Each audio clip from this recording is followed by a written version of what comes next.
Children, when they grow up, they begin to ask questions like, who created God? Was he from ever? How could a thing be from ever? And who created the universe? If God did, then who created God? And so on and so forth. These are the questions which ultimately tire them out. If they do not have access to some knowledgeable person who could lead them on to the right conclusions, many a time they're lost in the wilderness of agnosticism. Agnosticism is lack of knowledge, where they do not know whether God exists or does not. So their journey into the outer world begins with this agnosticism. But the outer world most often is positively anti-God and atheistic in its attitude. The educational system in most of the modern countries, in the name of secularism, leads people away from God. And some positively claim that there is no God, it is just a myth, just an illusion of the people who believe in Him. If you permit them to go out in the world of darkness, it would be extremely dangerous and harmful for them to change from a sort of light into a pitch darkness, which results in following an atmosphere which is agnostic to God. Agnostic in some ways, but in many other ways is hostile to God. And agnosticism and hostility to God, they both have common borders. In America, unfortunately, I have noticed this, that it is ultimate atheism which results in the moral destruction and degradation of the younger generations, which grow with this, to begin with, agnosticism, and then ultimately are led on to positive atheism. Agnosticism can be described or defined before you with reference to everyone who grows with some ideas which have been pumped into him right from his or her childhood.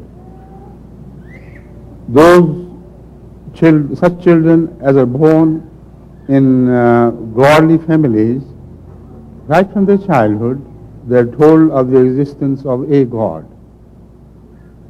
And without questioning that claim, they begin to believe in that. But then there comes this difficult period of growing into a new phase of their independent existence. Always, it so happens that a person who enters this phase, sooner or later, begins to question his beliefs which he or she had inherited. It is the mothers who must enlighten them as to the realities of God. And right from their childhood, they must be told the love of God should be suckled into them, like a mother suckles her child. And it should become a part of their system. So when they reach this age of uncertainties, before that age, the mothers should enlighten themselves to all the answers of these questions. Otherwise, this love of God which you bestowed upon them would go waste, because when they reach this puberty, the age of puberty, and begin to question things which they thought they were born with, they no longer believe in them unless properly guided.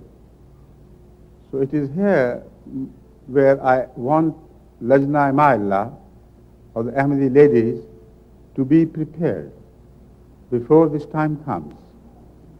These questions can be many-sided. An example I have given to you, and that example is that of doubt as to the existence of God on the basis of their human experiences. It is not an ordinary basis. when children are taught by their mothers that I gave birth to you, they say, who gave birth to you? And they say, my mother gave birth to me. And say, who then? And so on and so forth. So this is the first mistake which is committed here. They believe that everything which is born has to be born herself. Like that. Like a finished unit. And then when you go on telling them, God created you because there has to be some creator. At that moment, the seed of doubt is born. And they believe in a philosophy where everything which is created has to be created itself. Right from the beginning, you should tell them that we are not eternal. One thing is certain, and only this thing is certain, that we are not eternal. We came into being, we don't know how, not fully at least, but we know that before our beginning there was nothing. There was just death and stark death which prevailed and nothing else did.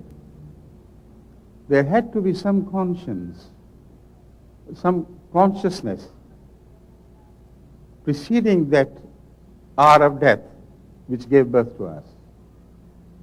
Because death cannot give birth to life by itself. Unconsciousness cannot give birth to consciousness. So it is that which has to be told them right from the beginning. It will create no problems for them later on. Because this is a simple logic. Death cannot give birth to life. It is something which every child understands and can understand. Unconsciousness cannot give birth to consciousness.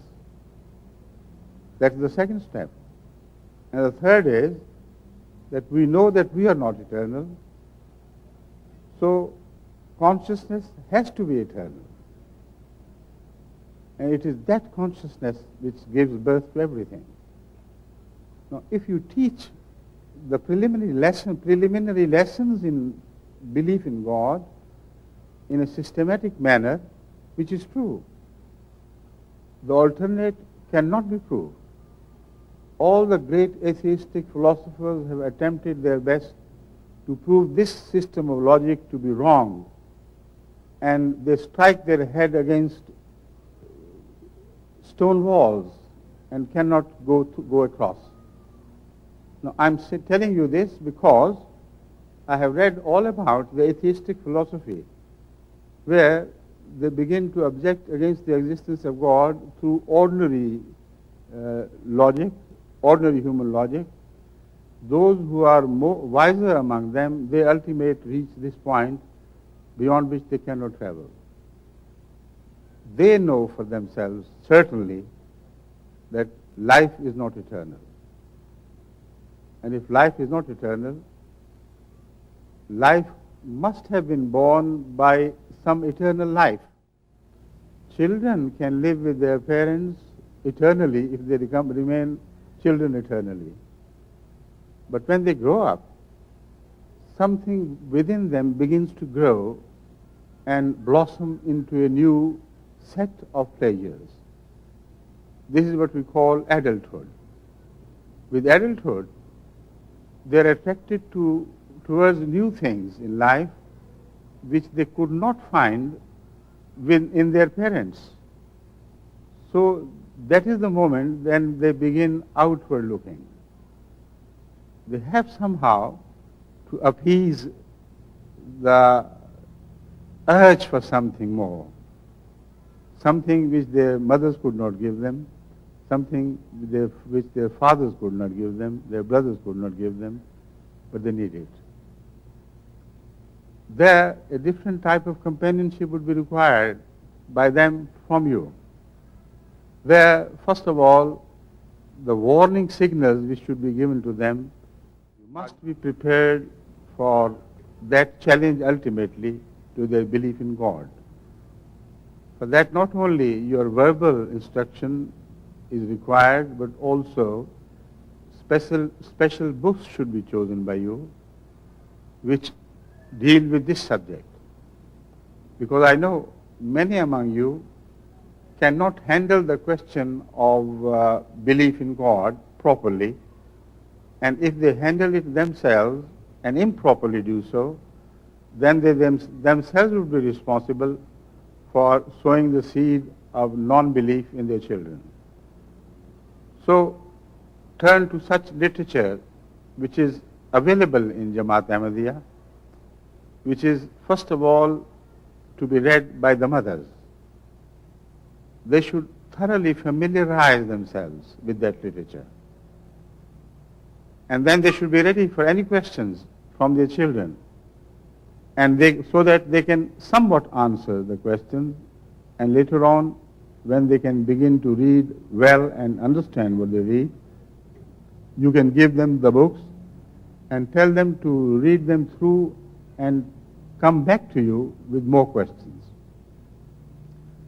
So in this way, an educational exercise begins at home. And in this way, they're not suppressed. They're not just told dogmatically, there is a God, believe it or not. And in this way, you can inquire from them. What about this objection? And what about that? And they should answer back with the help of the literature they have read. No, mother, you're wrong. I have read that this is exactly the state of affairs, not what you think is. So when the children become the teachers, that is the most certain way of teaching them. Give the appropriate books to your children and expect them to teach you and satisfy your query and answer to your questions. In this way, I hope, and this is my experience, that this hope is founded on truth. I hope that inshallah from then on, they will be the guardians of the belief in God and the unity in God.